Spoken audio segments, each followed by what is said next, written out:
अस्सलाम वालेकुम। चैनल को सब्सक्राइब कीजिए और घंटी के निशान को दबा दीजिए ताकि हमारी आने वाली हर वीडियो का नोटिफिकेशन आपको बआसानी मिलता रहे।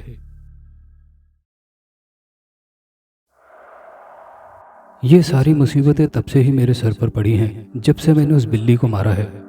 मैं काशिफ के पूछने पर फट पड़ा और वाकया था भी यही। जिस दिन से मैंने उस मोटी भद्दी भूरी बिल्ली को ईंट मारकर जख्मी किया था, मैं एक मुसलसल अजाब में गिरफ्तार था। कभी कोई हादसा पेश आ जाता तो कभी कोई। इस डर से मैं अपने घर तो क्या, अपने शहर से भी भागकर अपने एक दूर पार के कज़न के घर आ गया था। मेरा ये कज़न मेरे अब्बू की मामूजात बहन का बेटा था। ये लोग शुरू से ही गांव में रहते थे, जबकि मेरे दादा दादी बहुत पहले ही गांव छोड़कर पहले एक कस्बे और फिर वहां से शहर चले गए।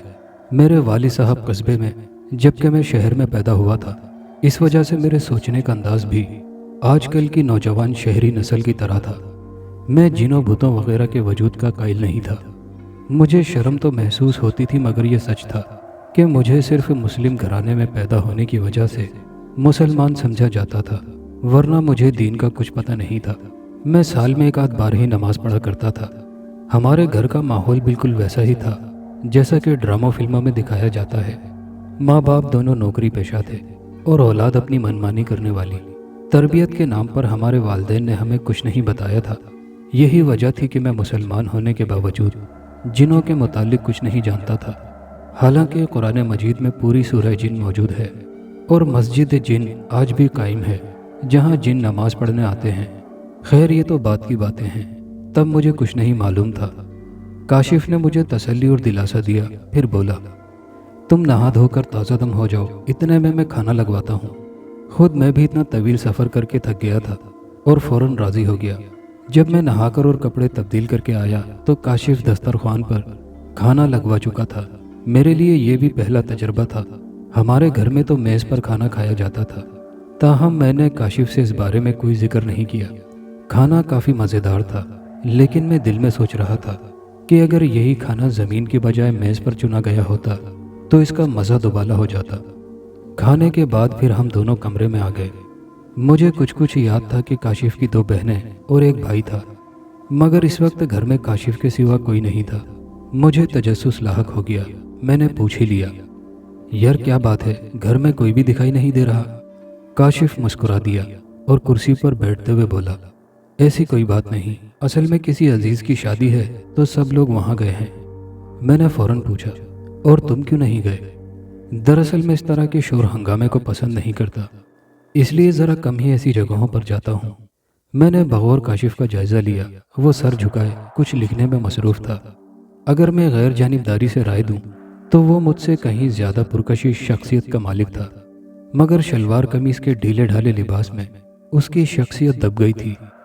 काशिफ ने लिखने का शुगल तर्क कर दिया और किताब बंद करके बोला, अगर तुम आराम करना चाहते हो तो कर लो, मैं इस वक्त खेतों में जा रहा हूँ, कुछ काम है।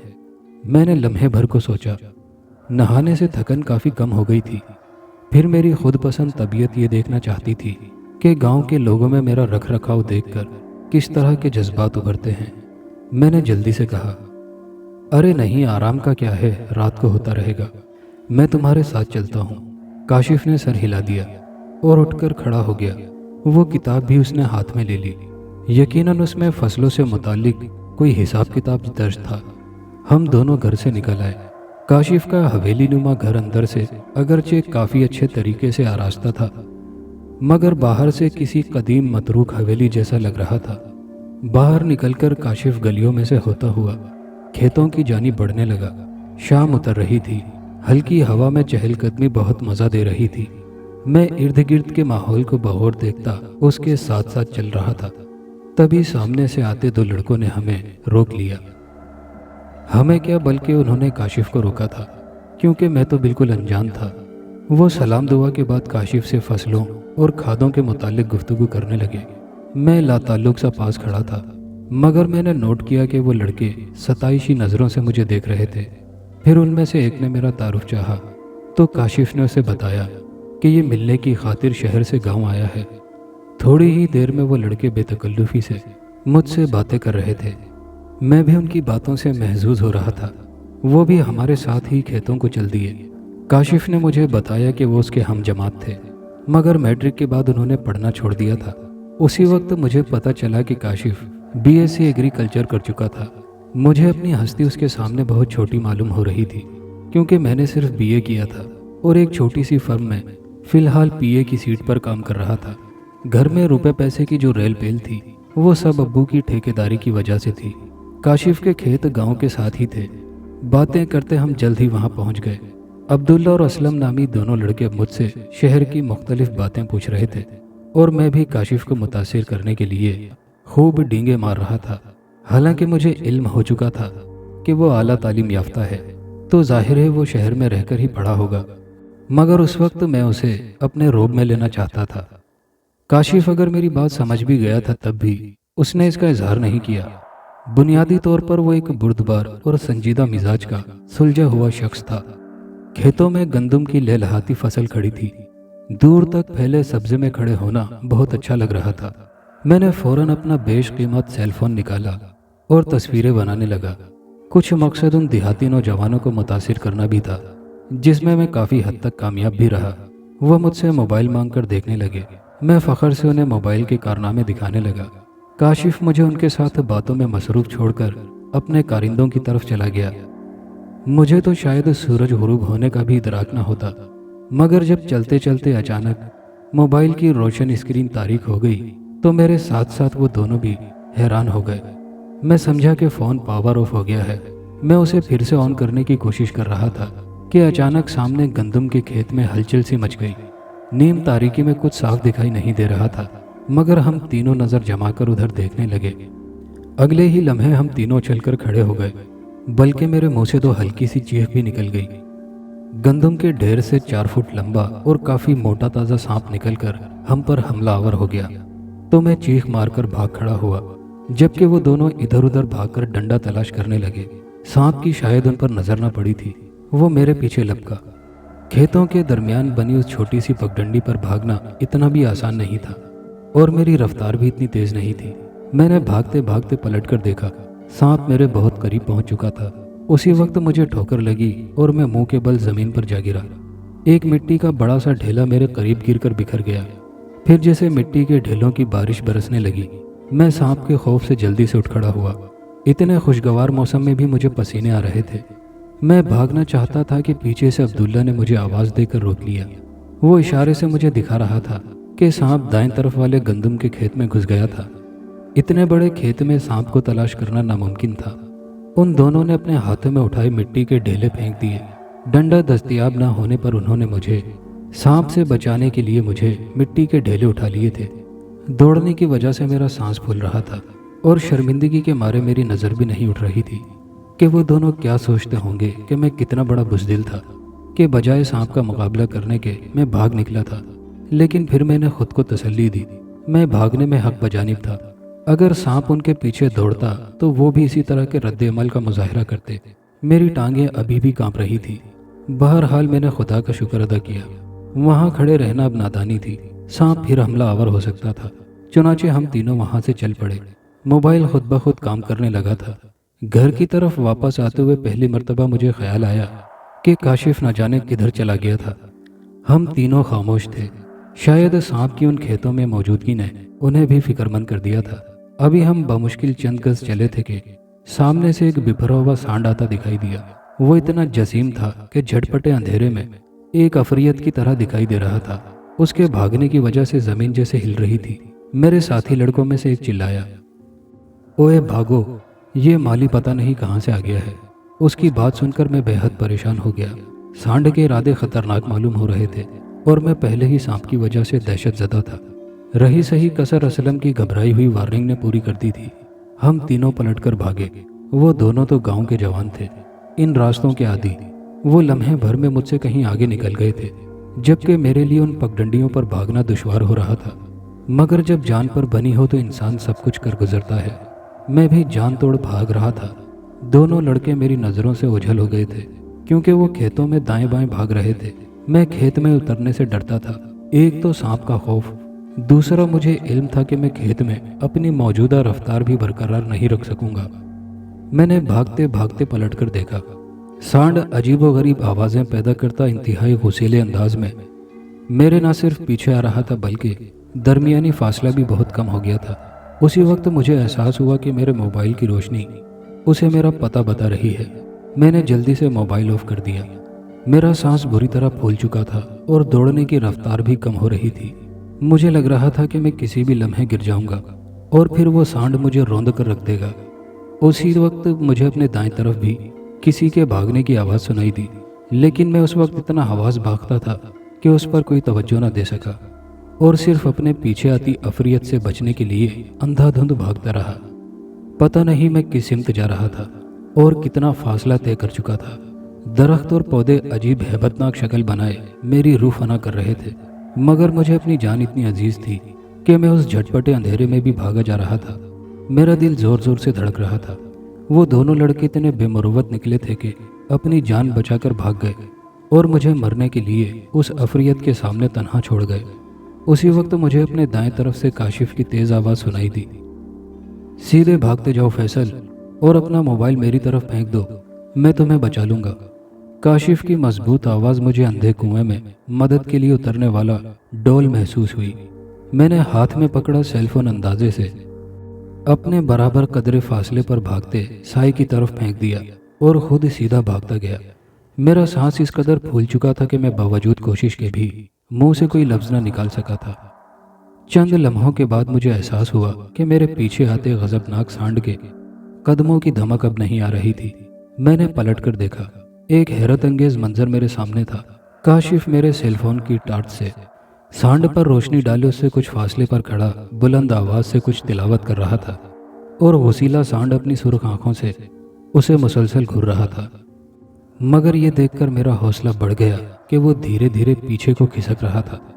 तब मुझे पहली मर्तबा अंदाज़ा हुआ कि ये उसी माली का शाखसाना था। मैं वहीं रुक गया और अपनी धुकनी की तरह चलती सांसें बहाल करने लगा।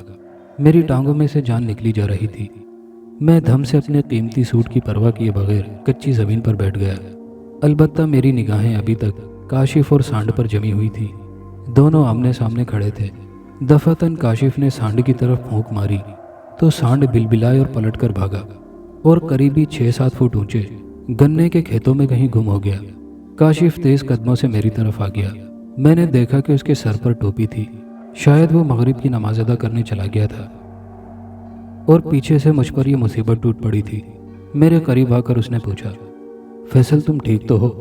मैंने कमज़ोर सी आवाज़ में जवाब दिया, हाँ यार शुक्रिया, अगर तुम बर वक्त नहीं आ जाते तो ये सांड लाजमन आज मुझे कुचल डालता।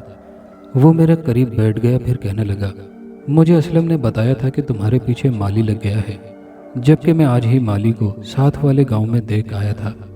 मुझे इल्म था कि वो यहाँ नहीं आया होगा। फिर मुझे तुम्हारी कहानी का भी पता था, इसलिए मैं फ़ौरन समझ गया कि वो कोई हवाई चीज़ है और फिर मैं तुम्हें बचाने के लिए दौड़ पड़ा।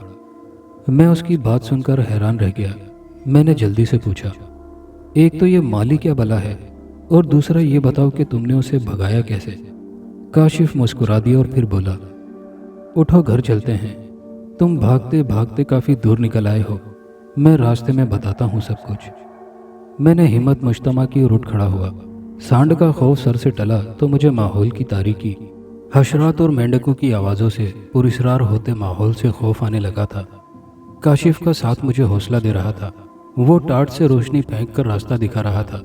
चलते चलते वो बोला, गांव में हुकूमत की तरफ से अच्छी ब्रीडिंग के लिए सांड छोड़े जाते हैं। हर गांव का एक सांड होता है। ये ज़मीनों पर जिसकी मर्जी फसल खाए, कोई नहीं रोकता, लेकिन इसे बेचना या ज़िबा करना जुर्म है। इस सांड को गांव के लोग माली कहते हैं। और जहाँ तक ताल्लुक़ है इस बात का कि मैंने उसे भगा कैसे दिया, तो इसका जवाब यह है कि अल्लाह के कलाम में बड़ी ताकत है, बस पढ़ने वालों को इस पर एतकाद होना चाहिए। दूसरा ये कि ऐसी चीज़ें अंधेरे में हमलावर होती हैं और रोशनी से खौफ खाती हैं। बस इसी तरह मैंने भी उसे भगा दिया। लेकिन अब मेरा ख्याल है कि मुझे तुम्हारी हिफाजत की गर्ज से हर वक्त तुम्हारे साथ रहना चाहिए, ताकि आइंदा ऐसी कोई चीज़ तुम्हें नुकसान न पहुंचा सके। मैं खामोशी से उसकी बातें सुनता रहा। अचानक काशिफ ने पूछा, तुम नमाज तो पढ़ते होगे? मेरा सर शर्मिंदगी से झुक गया, मगर मैं झूठ नहीं बोल सकता था। इसे आप मेरी खूबी कह लें। मैंने कभी झूठ नहीं बोला था। उस वक्त भी मैंने एतराफ़ कर लिया, नहीं यार, बस कभी इस तरफ ध्यान नहीं दिया। काशिफ लम्हे भर को चुप हुआ, फिर बोला, फैसल नमाज पढ़ा करो, नमाज 100 मुसीबतों से बंदे को बचाती है। आज की बात को सोचो, अगर तुम उस वक्त नमाज पढ़ने मेरे साथ गए होते तो कभी भी वो मखलूक तुम्हें इतना परेशान नहीं करती। मैं खामोशी से सुनता रहा। फिर मैंने उसे सांप के मुतालिक भी बता दिया। वो बोला, मुझे लगता है वो भी सांप नहीं होगा जो सिर्फ तुम्हारे पीछे दौड़ा था, वो भी यही मखलूक होगी। अपना पहला बार नाकाम होता देखकर उसने रूप बदलकर हमला कर दिया। मैं चुपचाप उसकी बात सुनता रहा, खुद मेरा दिल भी यही कह रहा था। वो सांप भी असल में ऐसी ही कोई चीज़ थी। घर पहुंचकर मैंने काशिफ के कहने पर नहाकर कपड़े तब्दील कर लिए और वज़ू भी कर लिया। काशिफ के साथ इशा की नमाज अदा की और फिर आयतुल कुर्सी पढ़कर अपने बिस्तर पर लेट गया। सोने से कबल मैं फैसला कर चुका था कि अगली सुबह वापस लौट जाऊंगा, क्योंकि गांव में आकर मुझ पर हमले होने में शिद्दत आ गई थी। मैंने उस वक्त को कोसा जब मैंने उस बिल्ली को ईंट मारकर जख्मी किया था। वाकया कुछ यूं था कि हमारे कोठीनुमा आलीशान घर के सामने ही एक बिल्ली ने डेरा लगा लिया था। वो देखने में बड़ी बदसूरत थी। जब भी मैं घर से निकलता या घर में जाता तो वो भागकर यूं मेरी तरफ आती जैसे मेरी पालतू हो, जबकि मुझे उसकी शक्ल से ही शदीद नफरत थी। मैं उसे धुतकार देता तो वो म्याऊं म्याऊं करके दांत निकाल लेती जैसे हमलावर होना चाहती हो। पहले तो मैंने कई मरतबा नज़रअंदाज किया, मगर कब तक। बिल आखिर एक दिन मुझे गुस्सा आ ही गया। मैं दफ्तर से कुछ लेट वापस आया था। काम काफ़ी बाकी था। बॉस ने डांट डपट भी की और काम भी ज़्यादा करवाया। मेरा मूड बहुत ख़राब था। ऐसे में जैसे ही मैंने गाड़ी घर के सामने रोकी, वो बिल्ली भागकर मेरी जानिब आई। मेरा गुस्सा और बढ़ गया। मैं गाड़ी से निकला और करीब ही बड़ी एक ईंट उठाकर उस बिल्ली को दे मारी। तब तक मुझे पता नहीं था कि वो बिल्ली आम बिल्ली नहीं थी, वरना मैं कभी ऐसी हिमाकत न करता। ईंट बिल्ली की पिछली टांगों में लगी थी। वो बुरी तरह जख्मी हो गई और अपने पिछले जिस्म को घसीटती हुई कर्बनाक आवाज़ें निकालती कुछ फासले पर खड़ी और एक खाली रेड़ी के पीछे चली गई। मैं भी मुतमईन होकर गाड़ी घर में ले गया। अगली सुबह जागने पर बिल्ली वाला वाकया बिल्कुल भी मेरे जहन में नहीं था। जैसे ही मैं गाड़ी में बैठा, पिछली सीट से किसी के 2 हाथ मेरी गर्दन पर जम गए। दबाव बढ़ता जा रहा था। मेरा दम घुटने लगा। मैंने अपने हाथों से उन हाथों की गिरफ्त ख़त्म करने की काफ़ी कोशिश की, मगर बेसूद। खुशकिस्मती से उसी वक्त मेरी वालदा किसी काम से उस तरफ आ गई। दूर से ही मुझे गाड़ी में बैठा देखकर ज़ोर से बोली, क्या बात है फैसल, तुम अभी तक दफ्तर नहीं गए? इसके साथ ही मेरे गले पर से हाथों का दबाव ख़त्म हो गया। मैंने तेज़ी से पलटकर देखा। सीट बिल्कुल खाली थी, वहाँ कुछ भी नहीं था। मगर इस वाक़ये को मैं अपना वहम नहीं समझ सकता था, क्योंकि मेरी खांसी और आईने में नज़र आती सुर्ख गर्दन इस बात की गवाह थी कि अभी किसी ने मुझे गला दबाकर मारने की कोशिश की थी। मैं गाड़ी से उतर गया। मेरा दिल डरा हुआ था। मैंने अम्मी से कहा, असल में मेरी तबीयत कुछ ख़राब हो रही है, इसलिए मैं आज दफ्तर नहीं जाना चाहता। उन्हें खुद भी अपने काम पर जाने की जल्दी थी। वो एक ब्यूटी पार्लर चलाती थी। सो ये कि मज़ीद कुरेदे बिना चली गई। मैं वहाँ से अपने कमरे में आ गया। मैंने दवा खाई और बिस्तर पर लेट गया। इरादा था कि कुछ देर आराम करके फिर कोई और काम करूँगा, मगर मेरी आंख लग गई। मैंने एक बहुत डरावना ख्वाब देखा कि मैं किसी बुलंद जगह पर खड़ा हूँ। आंधी की वजह से मेरे कदम डगमगाते हैं और मैं खुद को गिरने से बचाने के लिए बहुत कोशिश करता हूँ कि पीछे से कोई मुझे धक्का दे देता है। मैं उस बुलंद जगह से नीचे गिर जाता हूँ। अभी मैं ज़मीन पर नहीं पहुँचा था कि रास्ते में किसी अजीब से बहुत बड़े हाथ ने मुझे पकड़ लिया। वो फिज़ा में मौलक सिर्फ एक हाथ था, कोई जिस्म वगैरह नहीं था। उस हाथ ने मुझे कमर से यूं पकड़ रखा था जैसे कोई बच्ची अपनी गुड़िया दबोच लेती है। फिर उस हाथ ने मुझे खींचना शुरू कर दिया। मेरा दम घुटने लगा। मुझे लगा कि मैं किसी भी वक्त दम तोड़ दूंगा और मेरी हड्डियां टूट जाएंगी। तकलीफ के मारे में चिल्लाने लगा तो उस हाथ ने मुझे ज़मीन पर पटक दिया। मेरे मुंह से भयानक चीख निकली और मेरी आंख खुल गई। उसके बाद तो मैं नींद को तरस ही गया। मैं जब भी सोता ऐसा ही कोई ना कोई डरावना ख्वाब मुझे बेदार कर देता। अगर मैं टोंटी को हाथ लगाता तो उससे मुझे करंट लग जाता। कभी मेरे कमरे का दरवाज़ा इतनी सख्ती से बंद हो जाता कि खुलता ही नहीं और मैं कई कई घंटे अपने कमरे में महसूर होकर रह जाता। मेरे घर वाले भी इन वाक़यात से आगाह हो गए थे। मेरी अम्मी ने 1-2 आमिलों से भी रब्ता किया था, मगर कोई खातिर ख्वाह फ़ायदा नहीं हुआ था। सो मैं डर के मारे दफ्तर से छुट्टियां लेकर इस गांव में आ गया था। मेरा ख्याल था कि अगर कुछ दिन मंजर से गायब रहूंगा تو شاید اس طرح کے واقعات پیش آنا بند ہو جائیں، لیکن یہاں آ کر یہ خیال غلط ثابت ہوا تھا۔ اس گاؤں میں مجھ پر ہونے والے حملوں میں اور بھی شدت آ گئی تھی۔ اگلی صبح میں نے ناشتے کے بعد کاشف کو بتایا کہ میں واپس جانا چاہتا ہوں، تو اس نے میری بات کا جواب دینے کی بجائے کام والی ماسی کو آواز دی۔ جب وہ آئی تو کاشف نے کہا، ماسی فیصل کے کپڑے استری کر دو، ہم کہیں جا رہے ہیں۔ وہ سر ہلا کر چلی گئی۔ یہ ماسی کاشف کے گھر کے سبھی کام کرتی تھی، کیونکہ کاشف کا گھرانہ خاصا خوشحال تھا، اس لیے گھر کا کام کاج نوکر کرتے تھے۔ اس کے جانے کے بعد کاشف میری طرف متوجہ ہوا۔ دیکھو فیصل، میں جانتا ہوں کہ تم کل کے واقعات سے گھبرا کر واپس جا رہے ہو، مگر شاید تم نہیں جانتے کہ اگر اس طرح کے واقعات پیش آنے لگیں تو جگہ بدل دینے سے کوئی فرق نہیں پڑتا۔ ایسی چیزوں کے لیے یہ فاصلے کوئی اہمیت نہیں رکھتے، اس لیے تم یہاں سے واپس جانے کی بجائے اس کا کوئی حل سوچو۔ میں حیران رہ گیا، میں بھلا کیا حل سوچ سکتا تھا؟ مجھے تو ایسے معاملات کی الف بے کا بھی علم نہیں تھا، اور کسی بھی مسئلے کا حل تبھی نکالا جا سکتا ہے جب اس سے متعلق پوری آگاہی حاصل ہو۔ یہی بات میں نے کاشف سے بھی کہہ دی۔ وہ دھیمی اور پرسکون مسکراہٹ کے ساتھ بولا، میری الماری میں کئی ایسی کتابیں موجود ہیں، تم انہیں پڑھو، باقی میں بھی کوئی حل سوچتا ہوں۔ اسی وقت مجھے خیال آ گیا کہ اس نے ماسی سے کہیں جانے کی بات کی تھی۔ میں نے پوچھ لیا۔ وہ بولا، کسی خاص جگہ تو نہیں جانا، بس یہاں قریب ہی ایک اللہ والے کا مزار ہے، وہاں جائیں گے، فاتحہ پڑھ کر لوٹائیں گے۔ ہر جمعرات کو وہاں جانا میرا معمول ہے۔ تب مجھے یاد آیا کہ اس روز بھی جمعرات ہی تھی۔ بادل نخواستہ ہی صحیح، میں وہاں رکنے اور اس کے ساتھ مزار پر جانے کے لیے تیار ہو گیا۔ تیار ہو کر ہم وہاں چلے گئے۔ مزار قدرے ویران سی جگہ پر موجود تھا۔ ایک کمرے کے اندر کچی قبر تھی جس پر سبز غلاف چڑھا ہوا تھا۔ ایک طرف دیوار میں پرانی اگربتیوں کی باقیات پھنسی ہوئی تھی۔ کاشف نے فاتحہ پڑھی، پھر ایک طرف رکھے گھاس کے جھاڑو سے صفائی کی، جالے اتارے اور ادجلی اگربتیوں کو نکال کر الگ کر دیا، اور ساتھ لائی ہوئی نئی اگربتیاں وہاں پھنسا کر انہیں سلگا دیا۔ میں نے بھی کاشف کی دیکھا دیکھی فاتحہ پڑھ ڈالی، لیکن میں ان بزرگ کے بارے میں کچھ بھی نہیں جانتا تھا۔ کاشف نے سرگوشی میں مجھ سے کہا، دعا کرو کہ اے اللہ، جس طرح تو نے اپنے اس بندے کو جنات پر فتح عطا فرمائی، اسی طرح مجھے بھی ان سے نجات عطا فرما۔ میں نے بالکل انہی الفاظ میں دعا مانگ لی۔ میرے دل کو ایک تقویت کا سا احساس ہوا۔ مجھے یہ بھی محسوس ہوا کہ مجھ میں حوصلہ بڑھ گیا ہے۔ اب شاید میں پہلے کی طرح بزدلی کا مظاہرہ کر کے نہیں بھاگتا۔ بہرحال یہ تو وقت آنے پر ہی معلوم ہو سکتا تھا۔ کچھ دیر وہاں گزار کر ہم دونوں واپس آ گئے۔ اس دن میں نے کاشف کی الماری میں سے اس کی منتخب کی ہوئی کتاب بھی پڑھی اور 5 وقت نماز بھی۔ شام کو کھانا کھا کر ہم نے کچھ دیر چہل قدمی کی اور گھر کو لوٹ آئے۔ کچھ دیر گپ شپ کر کے میں سونے کے ارادے سے اٹھ کھڑا ہوا۔ کاشف نے کمرے سے نکلتے ہوئے کہا، میں ایک چکر دوسری حویلی کا لگا کر ابھی آتا ہوں، ذرا دیکھ لوں کہ چاچا نے سب مویشی باندھ دیے ہیں یا نہیں۔ میں وہ حویلی بھی دیکھ چکا تھا۔ ان کی گائے، بھینسیں اور بکریاں اس حویلی میں بندھی ہوئی تھی اور چاچا کرم ان کی دیکھ بھال کرتا تھا۔ میں نے سر ہلا کر اسے جانے کی اجازت دے دی اور خود اپنے بستر پر جا کر لیٹ گیا۔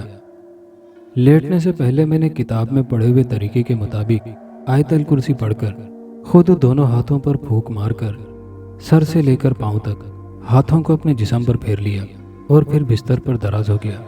ابھی میں غنودگی میں ہی تھا کہ مجھے ایسا لگا کہ جیسے کوئی باہر سے دروازے پر ہلکی ہلکی دستک دے رہا ہو۔ میری آنکھ کھل گئی۔ میں نے سوچا کہ ہو سکتا ہے کاشف کچھ کہنا چاہتا ہو اور اٹھ کر دروازہ کھول دیا، مگر یہ دیکھ کر میرے رونگٹے کھڑے ہو گئے کہ سامنے وہی بلی کھڑی تھی۔ دروازہ کھلتا دیکھ کر وہ تیزی سے مجھ پر حملہ آور ہونے کے لیے جھپٹی۔ اب وہ بالکل ٹھیک نظر آ رہی تھی۔ میں نے گھبراہٹ کے سے انداز سے دروازہ بند کرنا چاہا، جبکہ بلی اندر گھسنے کی کوشش کر رہی تھی۔ اس وقت تو معاملہ ایسا تھا کہ اس کا سر اندر تھا اور دھڑ باہر رہ گیا۔ میں نے دروازہ بند کر دیا تھا۔ بلی کی آنکھیں ابل کر باہر آ گئی تھی اور وہ پہلے سے بھی زیادہ ڈراؤنی لگ رہی تھی۔ میں نے پوری قوت سے دروازہ بند کر دیا۔ اس وقت میرے پورے وجود کا زور ہاتھوں میں منتقل ہو گیا تھا۔ مجھے خوف تھا کہ بلی اگر مرنے سے بچ گئی تو مجھے ضرور مار ڈالے گی۔ بلی کے منہ اور ناک سے خون بہنے لگا۔ اس کے کھلے ہوئے منہ سے جھانکتے ہوئے نوکیلے دانت اور باہر کو نکلی ہوئی زبان بڑی خوفناک لگ رہی تھی، مگر میں نے ہمت نہ ہاری اور دروازے کو لگاتار دباتا رہا۔ بلی کی کھلی ہوئی بلکہ پھٹی ہوئی آنکھوں سے زندگی معدوم ہونے لگی۔ اسی وقت میری نظر زمین پر پڑی جہاں بلی کے منہ سے نکل کر گرنے والا خون بہہ رہا تھا۔ میں نے دیکھا کہ اس خون کی لکیر سے ایک سانپ تخلیق پا رہا تھا۔ اسی وقت کمرے کے باہر قدموں کی چاپ ابھری، پھر کاشف کی تیز آواز سنائی دی، فیصل آیت الکرسی پڑھو، جلدی کرو ورنہ یہ کوئی اور شکل اختیار کر لے گی۔ کاشف کی آواز نے میرے خوف کو دور جھٹک دیا اور وہ خود بھی بآواز بلند آیت الکرسی پڑھ رہا تھا۔ میں بھی پڑھنے لگا۔ سانپ کا پھن نیچے گر گیا اور وہ تڑپنے لگا۔ چند ہی لمحوں میں وہ دونوں ٹھنڈے ہو چکے تھے، مگر میں نے آیت الکرسی پڑھنا نہیں چھوڑی۔ کچھ دیر کے بعد مجھے کاشف کی آواز سنائی دی، دروازہ کھول دو فیصل۔ میں نے ڈرتے ڈرتے دروازہ کھول دیا۔ بلی کا بے جان جسم اسی طرح پڑا رہا۔ کاشف کے ہاتھ میں لوہے کی ایک سلاخ تھی۔ اس نے اس سلاخ کے ذریعے بلی کا مردہ جسم اٹھا کر گھر سے باہر پھینک دیا، اور پھر سرخ رنگ کا سانپ بھی جو قریب ہی مرا پڑا تھا۔ اس کام سے فارغ ہو کر اس نے مجھے مبارکباد دی۔ مجھے ابھی تک یقین نہیں آ رہا تھا کہ میں ایک موذی بلا سے چھٹکارا پا چکا تھا، لیکن جب پوری رات کوئی غیر معمولی واقعہ پیش نہ آیا تو مجھے یقین آ گیا کہ میری جان اس بلا سے چھوٹ گئی ہے۔ پھر میں آزادی کے احساس کے ساتھ پورا ہفتہ کاشف کے گھر رہا۔ اس کے گھر والی بھی شادی سے واپس آ چکے تھے، لیکن سب سے زیادہ خوشی مجھے اس بات کی تھی کہ کاشف جیسے مخلص اور دیندار دوست کا ساتھ میسر آ گیا تھا، اور اس نے مجھے بھی اسی راہ پر چلا دیا۔ تب سے اب تک میں روزانہ 5 وقت نماز پڑھتا اور تلاوت کرتا ہوں۔ اللہ کا شکر ہے کہ اس کے بعد مجھے کبھی کوئی غیر معمولی واقعہ پیش نہیں آیا۔ بے شک اللہ کے راستے پر چلنے میں دنیا و آخرت دونوں کی بھلائی ہے۔